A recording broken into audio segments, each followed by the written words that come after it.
সরকারের পুরো সিন্ডিকেট এই মাদকের সাথে জড়িত।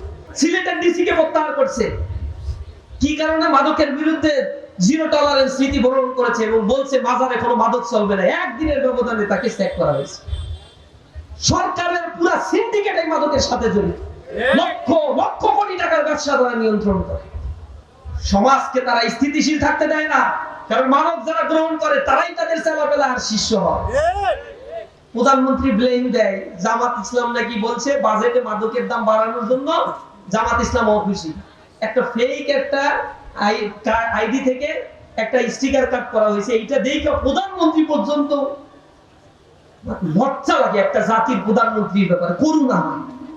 বাজেটের সিস্টেম সম্বন্ধে তিনি ঠিক মতো জানেন না, আইন কানুন সম্বন্ধে তার সুস্পষ্ট ধারণা আছে বলে আমার ধারণা হয়, আমার জানা হয়। তিনি রাষ্ট্র চালাচ্ছেন ফেক একটা কার্ডের উপরে ভিত্তি করে একটা জনসমুদ্রে তিনি বক্তব্য দিয়ে দিচ্ছেন প্রধানমন্ত্রীর মতো জায়গা থেকে। মাদককে আমরা গ্রহণ করি।